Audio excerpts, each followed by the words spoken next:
এখন প্রশ্ন হচ্ছে আমরা কার মতো প্রধানমন্ত্রী হতে চাই, যে এতদিন ধরে বাংলাদেশে নির্যাতন করেছে, জুলুম করেছে, আমার দেশের আবু সাইদ থেকে শুরু করে অসংখ্য ছাত্রদেরকে হত্যা করেছে, আলেম ওলামাদেরকে হত্যা করেছে, আমাদের দেশের চৌকুশ দেশপ্রেমিক সেনা অফিসারদেরকে হত্যা করেছে। আমরা কি তার মতো প্রধানমন্ত্রী হতে চাই? আমরা প্রধানমন্ত্রী হতে চাই এমন প্রধানমন্ত্রী যে তার জনগণকে ভালোবাসবে, যে রাষ্ট্রের তার স্বার্থের চেয়ে জনগণের স্বার্থকে অগ্রাধিকার দিবে। তাদের কাছে আমরা দেখেছি বিগত সময় যারা এমপি হয়েছে তারা সংসদে গিয়ে গান পরিবেশন করত।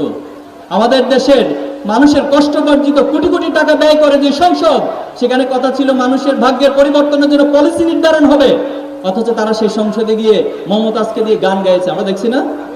দুর্ভাগ্য এটা আমাদের জন্য। এমন ব্যক্তির এমপি হয়েছিল যাদেরকে স্ক্রিপ্ট লিখে দেওয়ার পর সেই স্ক্রিপ্ট দেখে পড়তে পড়তে তাদের দাম